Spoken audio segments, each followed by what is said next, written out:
Hello hello hello hello hello hello जी, क्या हाल है आप सभी के। आई होप आप अच्छे होंगे, मस्त होंगे, स्वस्थ होंगे। तो दोस्तों, बात ऐसी है, आज हम एक बहुत ही जबरदस्त टॉपिक पढ़ने वाले हैं। कैसा? जबरदस्त। जबरदस्त। जिसका नाम है मृदा, सोइल। अपने भारत के अंदर कैसी मिट्टी कहाँ पे कौन सी पाई जाती है, किस फसल के लिए कौन सी मिट्टी ज्यादा उपयुक्त होती है, कौन सी नहीं होती है, आदि बहुत सारे विविध बातों पे हम इस सेशन में चर्चा करने वाले हैं। तो लास्ट तक बने रहिएगा, ये बात मेरे को कहनी ना पड़े। हालांकि मैंने कह दी, वो बात अलग है, बट समझो, मैं खड़ा होकर मेहनत कर रहा हूँ तो आप भी बैठे होकर मेहनत करो। यानी कि जो लेसन है अपना, लेक्चर है, उसको अच्छे से अटेंड करो। ठीक, चल, इसको तो यहाँ पे लगा देते हैं। भाई तू यहाँ लग जा और डिस्टर्ब मत करना ना। चल, ये तो समझ गया, तो आप भी समझ जाओ। चलो जी। हाँ, टॉपिक का नाम है मृदा। क्या है? मृदा, जिसे अपन बोलते हैं सोइल। SOIL, soil. आज हम ये पढ़ने वाले हैं सोइल के बारे में, मृदा के बारे में। क्या होती है मृदा, समझो। पहली चीज समझने वाली क्या है? Study of soil. ठीक है, STUDY। ठीक है, स्टडी ऑफ सॉइल क्या कहलाएगा? Pedology, LOGY। ठीक है, जिसे अपन कहें मृदा विज्ञान। मृदा विज्ञान यानी कि मिट्टी के अध्ययन को अपन क्या कहते हैं? पेडोलॉजी, यानी कि मृदा विज्ञान। ये बात आपको ध्यान रखनी है। दूसरी बात आपको ध्यान क्या रखनी है? इसका निर्माण कैसे होता है? मिट्टी का निर्माण कैसे होता है? मिट्टी का निर्माण कैसे होता है? तो भाई इधर देखना, जो अपने ये कोई चट्टान है, चट्टानों के चट्टानों के अपक्षय, समझते हो? अपक्षय नहीं समझते, कोई दिक्कत नहीं। अपक्षय और अपर्दन, या फिर एवं अपर्दन एक ही बात है। अपर धन से होता है। अब समझो, ये अपक्षय क्या होता है और ये अपर्दन क्या होता है? अपक्षय का मतलब होता है टूटना या फूटना। टूटना या फिर फूटना। टूटेगा फूटेगा अपक्षय कहलाएगा। अपर्दन का मतलब होता है स्थानांतरण, ट्रांसफर। स्थानांतरण, ट्रांसफर। समझो, कोई भी चट्टान हो, कोई भी, जैसे ये कोई सेल है, ये कोई सेल है, चट्टान है। अब ताप एवं दाब के कारण ये क्या होगी? टूटेगी। ठीक, टूटेगी तो अपन ने उसको क्या कहा? टूटने की प्रक्रिया को अपक्षय, यानी कि इसका क्या हुआ? पहले तो अपक्षय हुआ। अपक्षय होने के बाद इसका क्या हुआ? अपर्दन हुआ, यानी कि स्थानांतरण। अब उसका माध्यम कुछ भी हो सकता है, जैसे वायु के द्वारा भी स्थानांतरण हो सकता है, जल के द्वारा भी अपन इसको कह सकते हैं माध्यम हो सकता है इसके गति करने का। ठीक है, जल, वायु या फिर अन्य कोई माध्यम हो सकता है, उसके द्वारा इसका क्या हुआ? ट्रांसफर हुआ। और उससे किसका निर्माण होता है? अपने मृदा का, मिट्टी का। आई बात समझ में? चलो, अब थोड़ी सी बात इधर देखना। कोई मिट्टी बनती कैसे है? बनती कैसे मतलब समझो। कणों के आधार पर अपन उसका डिवाइडेशन ये कह सकते हैं। जैसे ये कोई शैल का टुकड़ा है, चट्टान का टुकड़ा है, जहां से मिट्टी बन रही है। मिट्टी का जन्म इस सेल से हो रहा है, तो इसे अपने क्या कह देंगे? जनक सेल। ठीक है, जनक सेल। इस पे जब ताप एवं दाब पड़ेगा तो ये थोड़े मोटे मोटे पार्ट्स में टूट जाएगी। जिसको हमने क्या कहा? ब्लॉक। क्या कहा? ब्लॉक या फिर पिंड। क्या कहा अपन ने इनको? पिंड में बदल गई है।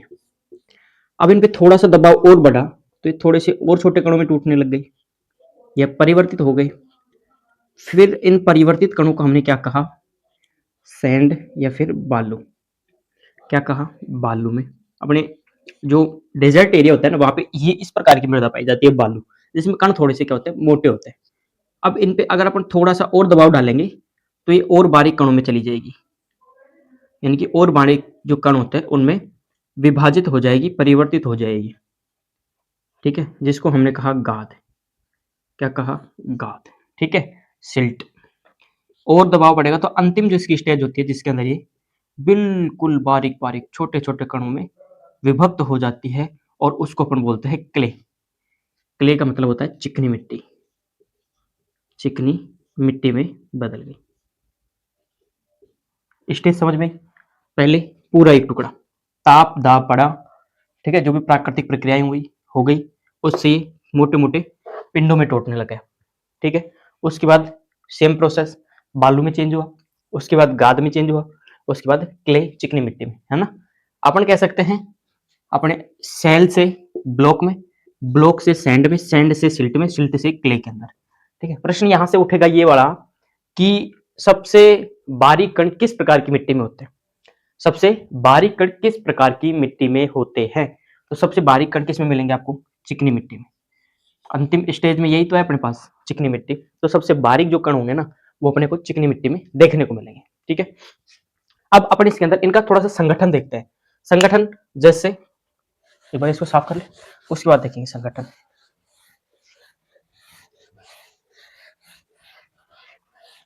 संगठन समझना समझना। मृदा होती है ना, मृदा के अंदर मुख्य रूप से कुछ तत्व पाए जाते हैं। कैसे? अपन सबको पता है, आपको पता है, मेरे को पता है, क्या पता है कि जो चट्टानें होती है, जो शैलें होती हैं, इनके अंदर क्या पाया जाता है? तो सर इसके अंदर खनिज पाया जाता है, पता है ना? जी सर हमें पता है। इसके साथ साथ ही जो अपनी मिट्टी होती है उसके अंदर एक चीज और पाई जाती है। चट्टानों में तो खनिज पाया जाता है, उसके अलावा मिट्टी के अंदर एक चीज और पाई जाती है जिसका नाम है ह्यूमस। क्या नाम है? ह्यूमस। अब सर ये नया बवाल क्या आ गया, ये तो हमें पता ही नहीं है। तो मैं बताता हूँ आपको, ये एक प्रकार का कार्बनिक पदार्थ है। क्या है?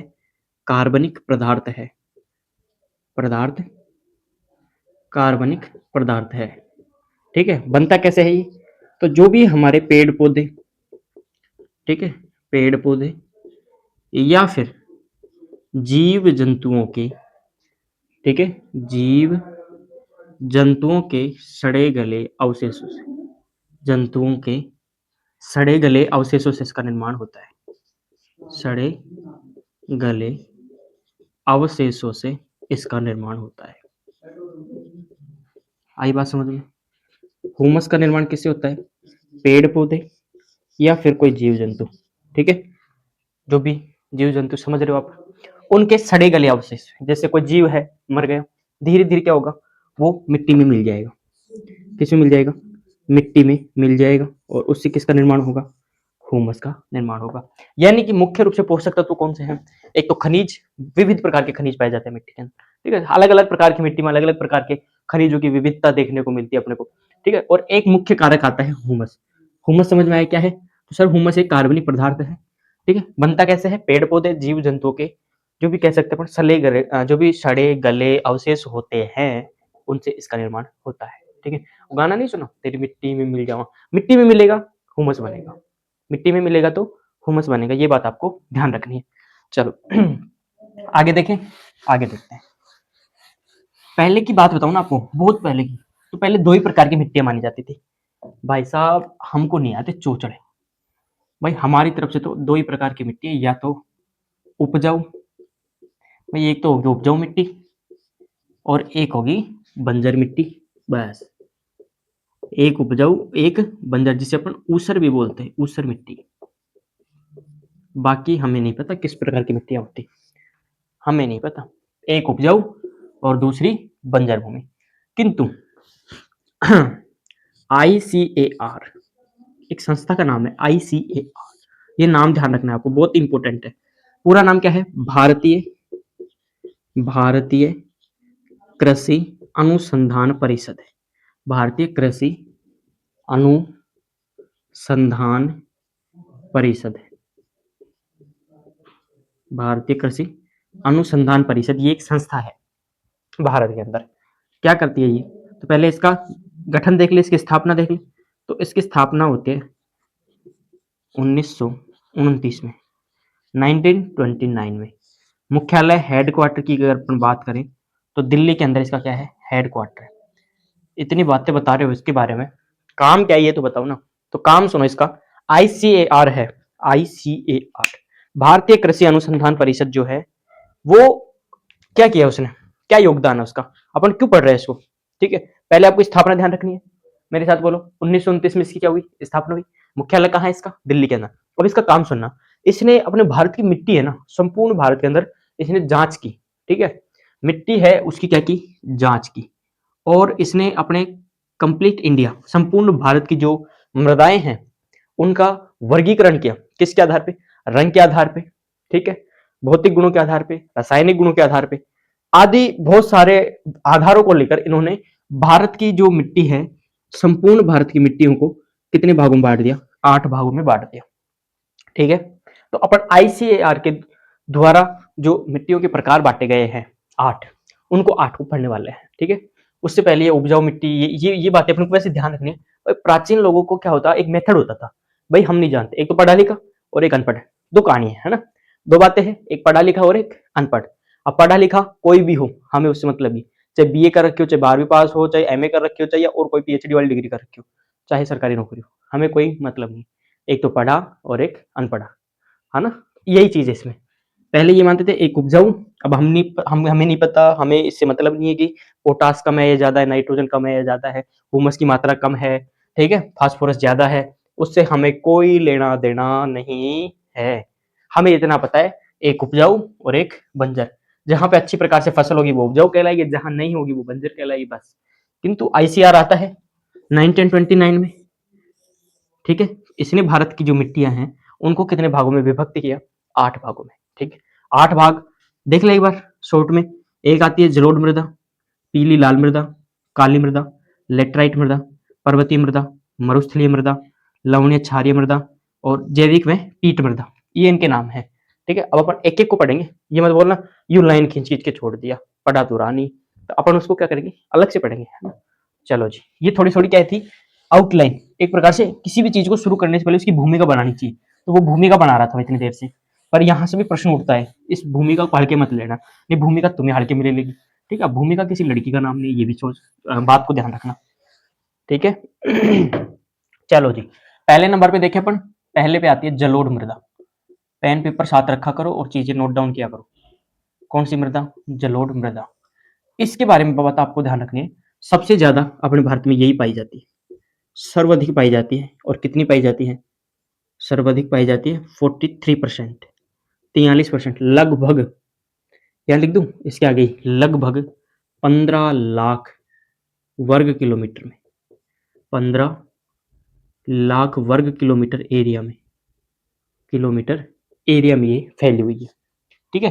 कई बार क्या होता है, आप एक शब्द सुनते हो, शब्द क्या सुनते हो? दोमट मिट्टी, ये नाम सुनते हो ना, दोमट मिट्टी। अब आप ये नाम सुन के आपको लगता है यार ये कोई नई मिट्टी का प्रकार है, लगा कभी कभी? अब लगा होगा, जब मैंने इनके प्रकारों की चर्चा की तो आपने दिमाग में आया होगा यार उसका नाम तो लिया ही नहीं। तो समझो ये जो दोमट मिट्टी होती है ना, ये क्या होता है, सभी प्रकार की, लगभग बहुत सारी मिट्टियों का क्या होता है, मिश्रित रूप होता है, थोड़ी सी ये वाली हो गई, थोड़ी सी ये वाली हो गई, ऐसे। तो ये क्या है, मिश्रित रूप है मिट्टियों का, ये कोई अलग से प्रकार नहीं है। इसके अंदर जैसे 40% अपनी बालू आ गई, ठीक है, 40% अपनी गाद आ गई, सिल्ट, और 20% अपनी क्ले आ गई, चिकनी मिट्टी आ गई, चिकनी मिट्टी। इससे बनती है कि कौन सी मिट्टी? दोमट मिट्टी, ठीक है। मैं ये सारे प्रकार अपन ने देख ली, ये सारे टाइप्स देख रखे थे, बालू, गाद, चिकनी मिट्टी। तो इन सभी का मिश्रित रूप कौन सी मिट्टी आती है? दोमट मिट्टी। बहुत उपजाऊ होती है क्योंकि इसके अंदर भाई सारे अलग अलग फर्टाइल है। भाई जैसे मान लो आपके पास क्या हो गई, जैसे बालू है, बालू का फर्टाइल भी इसमें आएगा, कोई तत्व होगा वो भी इसमें आएगा, ठीक है। सबसे ज्यादा फर्टाइल मानी जाती है, यानी कि जो भी पोषक, अब जैसे गाद के अंदर कोई पोषक तत्व है वो भी इसके अंदर पाया जाएगा, चिकनी मिट्टी के अंदर कोई पोषक तत्व होगा वो भी इसमें पाया जाएगा, यानी कि तीनों का एक जगह कॉम्बिनेशन। तो ज्यादा उपजाऊ भी मानी जाएगी ना, होगी भी मानी क्या जाएगी। एक चीज तो आप दिमाग खुद लगाओ, ठीक है। हाँ, अपन बात कर रहे थे किसकी? जलोढ़ मृदा की। सर्वाधिक पाई जाती है 43% एरिया पे, लगभग 15 लाख किलोमीटर वर्ग किलोमीटर क्षेत्र में फैली हुई है। अब इसके अंदर क्या ध्यान रखना है आपको, अगर अपन अब ये कहें कि निर्माण के आधार पर ये दो प्रकार की पाई जाती है, लिखूं मैं यहाँ पे, निर्माण के आधार पे, निर्माण के आधार पे कितने प्रकार? दो प्रकार। कौन कौन से? पहला आएगा खादर, नवीन जलोढ़, और दूसरा आएगा बांगर, पुराने जलोढ़ को। बांगर यानी कि पुराने जलोढ़ को क्या कहा? बांगर। पुराने जलोढ़ को बांगर कहा और नए जलोढ़ को खादर कहा। बस यही बात, आपको ज्यादा घुसना नहीं है इसके अंदर। नया जलोढ़ या नए जलोढ़ को अपन ने क्या कहा? खादर, और प्राचीन जलोढ़ या पुराने जलोढ़ को अपन ने बांगर कहा। अब समझो ये कहाँ कहाँ पाई जाती है, इसका एरिया, क्षेत्र, किस क्षेत्र में पाई जाती है? क्षेत्र में आपको ध्यान रखना है अपना जो उत्तरी मैदान वाला एरिया है, ठीक है, उत्तर का जो मैदान है, उत्तरी मैदान है, नदी घाटियां हैं, नदी घाटियां हैं, ठीक है, जो तटीय मैदान है वहां पे ये अपने को देखने को मिलती है। फॉर एग्जाम्पल अपना पंजाब वाला हिस्सा, पंजाब हो गया, यूपी हो गया, बिहार हो गया, ठीक है, पश्चिम बंगाल हो गया, ये कुछ स्थान है यहाँ पे जलोढ़ मृदा पाई जाती है बहुत ज्यादा मात्रा में, ठीक है। समझो अब इसके अंदर फसल कौन कौन सी उगाई जाती है, उससे पहले एक चीज ध्यान रखना, इसका निर्माण होता है ना वो नदी द्वारा होता है, इसका जो फॉर्मेशन होगा ना वो किसके द्वारा होगा, आपको पता है, क्या पता है, सर हमें ये पता है कि नदियां जो है ना अपने साथ क्या लेके आती है, अवसाद बहा के लेके आती है, ठीक है, नदियों के द्वारा लाए गए अवसाद से इसका निर्माण होता है, लाए गए अवसाद से, हमें भी सर यही बात पता है कि नदी अपने साथ क्या लाती है, अवसाद लाती है, और उस अवसाद से ही किसका निर्माण होता है, तो जलोढ़ मृदा का निर्माण होता है। अब नदियां इसको अपने साथ बहाकर ला रही है तो इसका नाम पड़ता है परिवहित मृदा, अन्य नाम इसका अपन कह सकते हैं परिवहित मृदा। इसके अलावा इसे और भी नामों से जाना जाता है, जैसे इसे कांप मृदा भी के नाम से भी जानते हैं, कछारी मिट्टी के नाम से भी जानते हैं, ये इसके कुछ नाम है, उपनाम बोल दो रे, ठीक है, परिवहित मृदा, काप मृदा, कछारी मिट्टी, ये इसके कुछ नाम हो गए, ठीक है। क्षेत्र की बात कर ली, उत्तर के मैदान में नदी घाटियों पर तटीय मैदान जैसे पंजाब, उत्तर प्रदेश, बिहार, पश्चिम बंगाल आदि कुछ एरियाज में ये देखने को मिलती है। फसलों की अगर मैं बात करूं, किसकी, फसलों की, फसलें, तो इसमें जैसे गेहूं, गेहूं तो जानते हो ना, जी सर जानते हैं, धान, धान हो गया, मक्का हो गई, अनाज हो गया, हुआ कि नहीं हुआ, जी फॉर गन्ना हो गया, एस फॉर शुगर केन हो गया, ठीक है, गन्ना, और क्या लिखोगे इसमें, दलहन लिख लो, दलहन, दलहन, ये कुछ फसलों के नाम है जो कि मुख्य रूप से उत्पादित की जाती है, जैसे गेहूं, धान, मक्का, अनाज, गन्ना, दलहन, ठीक है। क्षेत्र की बात करें, पंजाब, उत्तर प्रदेश, बिहार, पश्चिम बंगाल, ये वाला बेल्ट हो गया इसके अंदर, ठीक है। ये बात कर ली अपन ने किसके बारे में, जलोढ़ मृदा के बारे में। अब जलोढ़ मृदा के बारे में दूसरी अपन पढ़ते हैं, ज्यादा बड़ी नहीं, ये तो क्या थोड़ा सा ज्यादा इंपॉर्टेंट थी और ज्यादा पूछी भी जाती है ज्यादा बातें भी थी इसके अंदर आगे की जो होंगी ना छोटी छोटी होंगी, इंपोर्टेंट होंगी, उनको अपन थोड़ा सा अच्छे से पढ़ेंगे, बाकी बेसिक बेसिक चीजें देख के छोड़ देंगे हमको ना। दूसरी अपने पास आती है लाल व पीली मृदा, कौन सी, लाल व पीली मृदा, ठीक है, पीली मृदा। चलो जी इसको देखो इसका निर्माण होता है किससे, कायांतरित चट्टानों से। निर्माण की बात करें तो कायांतरित चट्टानों से इसका निर्माण होता है, फॉर्मेशन, ठीक है, निर्माण। इसकी खास बात होता हूँ, ये सूखी रहेगी ना तब तक तो क्या रहेगी, लाल, लाल रहेगी। जब आप इसके अंदर क्या करोगे, पानी ऐड कर दोगे, जल ऐड करोगे, जल योजित होकर ये पीली मिट्टी में चेंज हो जाते हैं, यानी कि इसका कलर बदल जाता है, सूखी है लाल दिखेगी, पानी ऐड करोगे जब ये जल योजित होगी लाल मिट्टी तो ये पीले रंग की दिखने लग जाती है, ये बात आपको ध्यान रखनी है। आगे आपको क्या ध्यान रखना है, फसलें, फसलें ध्यान रखनी है, उससे पहले क्षेत्र देख लो, क्षेत्र देखो, छत्तीसगढ़, छत्तीसगढ़, झारखंड, छत्तीसगढ़, झारखंड, ठीक है, और लिखो इसके अंदर अपना जैसे तमिलनाडु, तमिलनाडु, ठीक है, तेलंगाना, ये कुछ एरियाज हैं। फसल की बात करें, फसल, तंबाकू हो गया, तंबाकू, ठीक है, तंबाकू, दलहन हो गया, तिलहन, तिलहन, तिलहन हो गया, ठीक है, गेहूं हो गया, अनाज हो गया, ये कुछ बातें हैं, ये आपको ध्यान रखनी है, ठीक है। फॉर्मेशन कायांतरित चट्टानों से छत्तीसगढ़, झारखंड, तमिलनाडु, तेलंगाना आदि एरियाज में देखने को मिलती है, ठीक है। तंबाकू, दलहन, तिलहन, गेहूं, अनाज आदि मुख्य उत्पादित फसलें हैं। इतनी बात याद रह जाएगी, जी सर याद रह जाएगी, चलो जी याद रह जाएगी तो अच्छी बात है। उसके बाद अपन देखते हैं किसको, तीसरे नंबर की जो मृदा आती है जिसका नाम है काली मृदा। कौन सी मृदा? काली मृदा। काली मृदा को देखो, आपकी बस बेसिक बेसिक बातें आती, काली मृदा। पहली चीज क्या, इसका निर्माण कैसे होता है, फॉर्मेशन की बात कर ले। हाँ चलो, ज्वालामुखी से निकलने वाले लावा से, ज्वालामुखी के लावा से इसका निर्माण होता है। समझ रहे हो ना, ज्वालामुखी से निकले लावा से इसका निर्माण होता है। ज्वालामुखी से जो निकलते हैं उससे बेसाल्ट चट्टानें बनती है, बेसाल्ट चट्टानों से काली मिट्टी बनती है। ठीक है, तो ये बात आपको ध्यान रखनी है। काली मिट्टी का निर्माण किससे होता है? ज्वालामुखी से निकलने वाले लावा से। इसे कपासी मृदा भी कहते हैं, कपासी मृदा भी कहते हैं, रेगूर मृदा भी कहते हैं, रेगूर मृदा भी कहते हैं। इसे स्वतः जुताई वाली मिट्टी भी कहते हैं, जुताई वाली मिट्टी भी कहते हैं।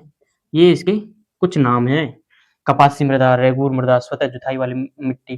ठीक है, लावा मृदा, भाई लावा से बन रही है तो लावा मृदा या लावा मिट्टी, ये इसके कुछ क्या है नाम है। एरियाज की मैं बात करूं, कहाँ पे ज्यादा उगाई जाती है, तो ये ध्यान रखना आपको। क्षेत्र देखो यहाँ पे, क्षेत्र, जी सर लिख दो क्षेत्र। तो क्षेत्र की अगर मैं बात करूं तो अपना जैसे मालवा का पठार है, सर हमें नहीं पता मालवा का पठार, रैपट खाओगे नहीं पता तो, मालवा का पठार बताया नहीं था, भौतिक विभाजन पढ़ाया था तब आपको। मालवा का पठार हो गया, नहीं दूंगा रैपट, नहीं दूंगा बस। दक्कन का पठार हो गया, यहाँ पे ये पाई जाती है, मालवा का पठार, दक्कन का पठार। एरिया की मैं बात कर लूँ तो एमपी, ठीक है, एमपी हो गया, महाराष्ट्र हो गया, गुजरात वाला कुछ हिस्सा देख लो, गुजरात वाला हिस्सा देख लो, थोड़ा सा अपना ये है तेलंगाना है, तेलंगाना, ठीक है, थोड़ा सा छत्तीसगढ़ को देख लो, ठीक है, यहाँ पे ये पाई जाती है ये मिट्टी। फसल की बात करूं, कर लो फसल की बात, फसल तो मुख्य रूप से ये किसके लिए फेमस है, तो ये फेमस है कपास के लिए। देखो मैंने यहाँ पे लिखा है कपासी मृदा, इसे काली कपासी मृदा भी कहते हैं, कपासी मृदा भी कहते हैं। ठीक है, दोनों नाम याद रख लेना। तो फेमस किसके लिए, ये कपास के लिए। उसके बाद जैसे दलहन हो गया, तिलहन हो गया, ठीक है, एक ही बात है, एक ही बात नहीं है, तिलहन हो गया। इन फसलों के लिए क्या है, मुख्य रूप से उपयोगी है। ये बात भी आपको ध्यान रखनी है। काली मृदा, ज्वालामुखी के लावा से इसका निर्माण होता है। काली कपास मृदा, रेगुर मृदा, स्वतः जुताई वाली मिट्टी, लावा मिट्टी आदि नामों से इसको जाना जाता है। क्षेत्र की बात करें, मालवा का पठार, दक्कन का पठार यानी कि मध्य प्रदेश, महाराष्ट्र, गुजरात, तेलंगाना, छत्तीसगढ़ आदि एरियाज में देखने को मिलती है। कपास, दलहन, तिलहन, ये इसकी क्या है, मुख्य फसलें हैं। अब एक चीज देखना, मैंने लिखा यहाँ पे स्वतः जुताई वाली मिट्टी, इसका क्या मतलब है समझो।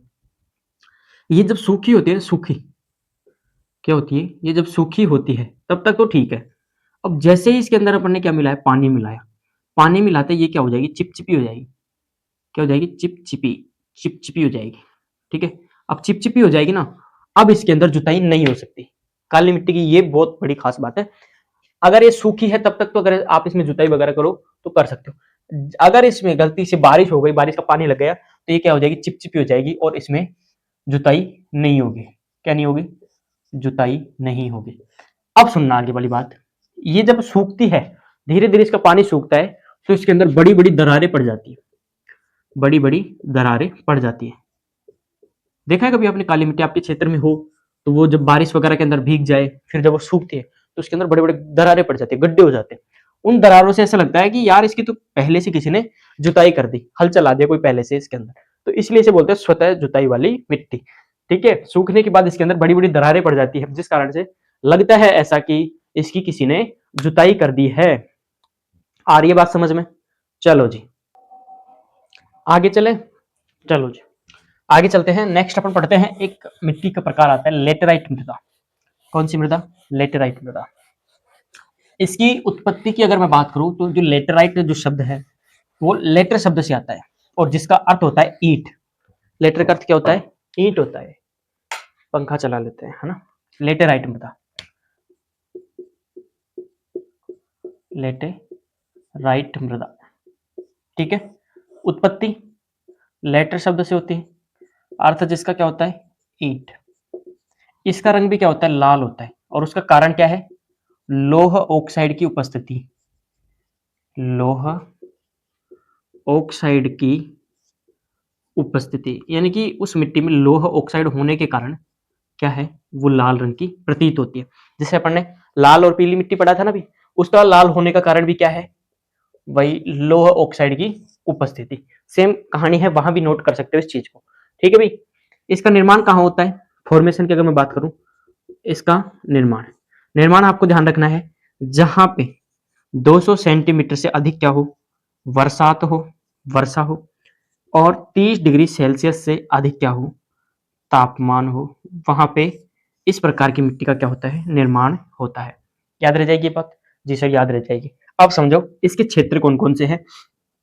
क्षेत्र की मैं बात करूं, एरिया कहाँ पे ज्यादा देखने को मिलती है, पश्चिम घाट वाला एरिया पता है आपको? नहीं पता? चलो जी, जैसे तमिलनाडु, तमिलनाडु, आंध्र प्रदेश, तेलंगाना, ठीक है, तेलंगाना, तेलंगाना, अपना अपन कह सकते केरल, केरल, कर्नाटक वाला एरिया, यहाँ पे ये ज्यादा अपने को देखने को मिलती है। फसलों की अगर मैं बात करूं, फसलें कौन कौन सी फसलें मुख्य आती है, आपको पता है यहाँ पे रबड़ ज्यादा फसल उत्पादित होती है, रबड़ की, नारियल, नारियल, चाय, कॉफी, चाय, कॉफी, मसाले, ये कुछ इसकी फेमस फसलें हैं। ये अधिक उत्पादित होती है लेटराइट मृदा पे। याद रह जाएगी इतनी बात। उत्पत्ति होती है लेटर शब्द से, उत्पत्ति लिख दूं, ये लो जी, उत्पत्ति लिख दी मैंने। उत्पत्ति लेटर, जिसका अर्थ ईंट होता है। ईंट कैसी होती है, लाल रंग की होती है, बस उसी से ये निकला है। चलो जी नेक्स्ट चले। बस इन्हीं बातों में से प्रश्न पत्र उठा के देख लेना भैया, पिछले इससे बाहर नहीं मिलेगा। मिट्टी वाला पोर्शन ये भी ज्यादा ही बता रहा हूँ, मैं क्या, चलो कोई नहीं, एक क्लास तो कर ले मिट्टियों को लेकर, है ना। हाँ जी, एक आती है पर्वतीय, पर्वतीय मृदा। पर्वतीय मृदा की बात सुनना, इसका निर्माण अधिकांश कहां पे देखने को मिलती है, तो अपने जम्मू कश्मीर से अरुणाचल प्रदेश, अरुणाचल प्रदेश वाले हिस्से में, यानी कि पर्वतीय क्षेत्र में देखने को मिलती है। ठीक है, पर्वतीय नाम से पता लग रहा है पर्वतीय मिट्टी है तो कहां पे देखने को मिलेगी, पर्वतीय क्षेत्र में। ठीक है भाई। मुख्य फसलों की बात करूं, मुख्य फसलें इसके अंदर आती है, जैसे मेवे हो गए, सूखे मेवे, सूखे मेवे, सेब, मसाले इत्यादि इसकी क्या है, मुख्य फसलें हैं, है ना। ये याद रखना, पर्वतीय मिट्टी जम्मू कश्मीर से अरुणाचल प्रदेश तक देखने को मिलती है। मुख्य फसलें सूखे मेवे जैसे बादाम, अखरोट वगैरह, सेब, मसाले इत्यादि मुख्य इसके अंदर फसलें आती है। ये बात आपको ध्यान रखना है। ठीक है, चाय भी आती है अपने, चाय भी लिख लो, सी फॉर चाय, टी फॉर टी, है ना, टी और चाय। चलो इतनी बात आपको इसमें ध्यान रखनी है। ठीक है, ज्यादा और बात इसमें मत ध्यान रखना। एक आती है आपकी मरुस्थलीय मृदा। कौन सी मृदा, मरुस्थलीय मृदा। देखो जी, कहाँ पे देखने को मिलेगी ये, तो मरुस्थलीय एरिया में देखने को मिलेगी। अधिकांशतः बालू मिट्टी, इसमें अपन कह सकते हैं बालू मिट्टी आती है। ठीक है, जैसे एरिया की बात करूं, राजस्थान तो आएगा ही, आएगा ना राजस्थान, तो पंजाब भी आता है, कुछ भाग पंजाब का भी आता है, कुछ भाग गुजरात का भी आता है ना, कुछ भाग हरियाणा का भी आता है, हरियाणा, और पश्चिम का उत्तर प्रदेश, यानी कि कुछ भाग उत्तर प्रदेश का भी आता है। मुख्य फसलों की अगर मैं बात करूं यहाँ पे, तो इसके अंदर जो फसलें होती है, जैसे बाजरा, सरसों, बाजरा, सरसों, चना, गेहूं, मूंगफली, मूंगफली आदि कुछ फेमस फसलें हैं मरुस्थलीय एरिया में होने वाले। ठीक है, बाजरा, सरसों, चना, गेहूं, मूंगफली इत्यादि क्या है, फेमस फसलें मरुस्थलीय मृदा की। ठीक है भाई, एक और पढ़ते अपन, दो और बच रही है। ठीक है, एक तो जैविक मृदा, जिसमें भी दो बातें आपको ध्यान रखनी है, और एक आपकी आती है कौन सी, क्षारीय या लवणीय मृदा। दो चार बातें इसके अंदर भी देख ले, क्षारीय मृदा, और यहाँ पे लिख लो लवणीय मृदा, लवणीय या फिर क्षारीय मृदा। अब इसमें समझो समझने वाली बात क्या है, विज्ञान पढ़ी आपने, विज्ञान, चलो नहीं पढ़ी ना, चलो मैं थोड़ी सी बात बताऊं। ये एक स्केल होती है। अब ये स्केल क्या काम करती है, तो ये स्केल अपने मापने का काम करती है कि किसी पदार्थ में अम्ल कितना है, क्षार कितना है। समझो यहाँ पे आता है 7, एक अंक आता है 7। ठीक है, 7 से कम अगर इसका पैमाना होगा, यानी कि इस स्केल पर नंबर आएगा तो वो आएगा अम्ल। यानी कि किसी भी पदार्थ का अंकन या फिर पैमाना अगर 7 से नीचे आता है तो वो अम्लीय होता है वो पदार्थ है, और 7 से ऊपर वाला क्षारीय होता है। क्या होता है? क्षारीय। ठीक है। और 7 नंबर पे उदासीन माना जाता है। कोई भी पदार्थ देख लो, वो 7 नंबर पे उदासीन माना जाएगा। ये बात भी आपको ध्यान रखनी है। अब सपोज करो कोई मिट्टी है, उसको चेक कर रहे हैं भाई इसकी ये अम्लता या फिर अम्लीय है या फिर क्षारीय है ना। ये अपन माप रहे हैं कि मिट्टी अम्लीय है या फिर क्षारीय है। ठीक है, ये चीज आपको ध्यान रखनी है। और इसके बाद की बात करूं, 7 से 8 तक भी ठीक है। 8.5 से ऊपर की जो मृदा होती है, 8.5 से ऊपर की अगर कोई मिट्टी है तो वो क्या होगी? अधिक लवणीय हो जाएगी, क्षारीय ज्यादा हो जाएगी, खारी खारी लगने लग जाएगी ना। कई बार देखते हो ना अपने खेतों पे ज्यादा पानी देने से उसकी जो अपन बोल सकते मेड़ बोलते हैं, मेड़ पे क्या होता है? सफेद सफेद एक परत सी जम जाती है। तो वो किसकी परत जमती है? नमक की। अधिक सिंचाई के कारण वो जम जाती है। ये बात आपको ध्यान रखना है। अगर जो नंबरिंग होगी, जो नंबर होंगे अगर 7 से नीचे होंगे तो वो मिट्टी कैसी होगी? अम्लीय मिट्टी होगी। अगर नंबरिंग 7 से ऊपर होगी तो मिट्टी कैसी होगी? क्षारीय होगी। ये बात आपको ध्यान रखना है। ठीक है। अपन कहें अच्छी फसल कौन सी, यानी कि अच्छी कौन सी होगी, इन दोनों में अच्छी कौन सी होगी भाई? किस प्रकार की मिट्टी, कहां तक मिट्टी का पैमाना होना चाहिए जिसको अपन कहें कि यार ये मिट्टी कृषि के लिए बेस्ट है? समझो, ना तो वो अम्लीय होनी चाहिए और ना ही वो क्षारीय होनी चाहिए। फिर कैसी होनी चाहिए? इन दोनों के बीच की स्टेज। कैसे? 6 से 7.5 तक की मिट्टी क्या होती है? कृषि के लिए बेस्ट मानी जाती है, कृषि के लिए अच्छी मानी जाती है। अगर 7.5 से ऊपर जाएगी तो मिट्टी में क्षारीयता लवणीयता बढ़ेगी। अगर वो 6 से नीचे जाएगी तो उसमें अम्लीयता की मात्रा ज्यादा हो जाएगी। तो कृषि के लिए अच्छी कौन सी मानी जाती है? 6 से 7.5 तक की भूमि। ठीक है। 7 पे उदासीन मानी जाती है, 7.5 यहां तक और 6 यहां तक। यानी अगर किसी भूमि का पैमाना 6 से 7.5 के बीच आ रहा है ना, तो वो भूमि कृषि के लिए क्या है? उपयुक्त है, बहुत अच्छी मानी जाएगी। ठीक है। इससे ज्यादा जाएगी तो क्षारीयता बढ़ती जाएगी, और 8.5 से ऊपर तो बहुत ज्यादा लवणीयता देखने को मिलती है, बहुत ज्यादा अपन कह सकते हैं खारापन देखने को मिलता है, और इससे कम भी अम्लीयता। ठीक है। अब इसका सुधार कैसे करें? अब आपके दिमाग में आएगा ना, भाई हमारी मिट्टी का जो पैमाना है वो 7 से नीचे है, यानी कि 6 से नीचे, 6 से नीचे मान के चलो, 6 से नीचे है यानी कि आपकी जो जमीन है उसमें अम्लीयता की मात्रा ज्यादा है। तब उसके लिए हम क्या करें? तो उसके लिए क्या करो, अम्लीयता में सुधार के लिए, अम्लीयता में सुधार के लिए आपको क्या करना होगा? उसमें क्या मिला दो? चूना मिला दो वहां की जमीन में, तो वो क्या हो जाएगा? अम्लीयता में सुधार हो जाएगा। ठीक है। नहीं सर हमारी में अम्लीयता नहीं है, हमारी में तो क्षारीयता है, तो हम क्या करें? क्षारीयता है तो भाई उसके अंदर क्षारीयता के सुधार के लिए उसमें जिप्सम मिला दो। ठीक है, जिप्सम मिला दो तो भी आपकी जमीन क्या हो जाएगी? ठीक हो जाएगी, यानी कि 7 के आसपास आ जाएगी। उदासीन अपन बोल सकते हैं ना, विज्ञान में पढ़ा होगा ना भाई, अम्ल है उसमें चूना मिलाने से उदासीन हो जाता है, क्षार है जिसमें जिप्सम मिलाने से वो भी क्या होता है? उदासीन। यानी कि अम्लीयता ज्यादा होगी भूमि के अंदर, चूना मिला दो 7 के आसपास पैमाना पहुंच जाएगा। क्षारीयता ज्यादा है, जिप्सम मिला दो 7 के आसपास पैमाना पहुंच जाएगा। आई बात समझ में? जी आ गई बात समझ में। अब इसके कुछ नाम है, जिससे नाम सुने होंगे आपने। उपनाम की बात करूं तो इसे रे है, कल्लर, ऊसर, बंजर, ये नाम सुने ना आपने, तो बस उसी मिट्टी को अपन बोलते हैं। बंजर मिट्टी होती है ना, उसे अपन लवणीय या क्षारीय मृदा कहते हैं। ठीक है, ये नाम आपको ध्यान रखने। रे है, कल्लर, ऊसर, बंजर, ये क्षारीय लवणीय मृदा के उपनाम है। ठीक है भाई, चलो समझ में इतनी बात आ गई। भाई विज्ञान तो मैंने नहीं पढ़ी थी, फिर मैं आपको बता दिया हूँ, ये चीज मानो, शुक्रगुजार हो, बनो मेरे लिए। चलो भाई, एक लास्ट आती है पीट या जैविक मृदा। पीट या फिर जैविक मृदा, क्या ध्यान रखना है आपको इसके अंदर? सुंदरवन डेल्टा का नाम सुना है? सुंदरवन डेल्टा का नाम जी सुना है। उसके अंदर एक वनस्पति आती है, उनको बोलते हैं मैग्रोव वन। मैग्रोव वन, ये जो मैग्रोव वन होते हैं ना, ये जैविक मृदा से ही उत्पादित होते हैं। इसका क्षेत्र अगर मैं कहूं तो सुंदरवन का डेल्टा, सुंदरवन का डेल्टा, ठीक है, डेल्टा, और उत्तराखंड वाला एरिया, उत्तराखंड वाला एरिया, यहाँ पे ये मृदा देखने को मिलती है, जैविक मृदा या पीट मृदा। ये बात आपको ध्यान रखना। ठीक है, सुंदरवन का डेल्टा है, कौन सी मृदा पाई जाती है वहां पे?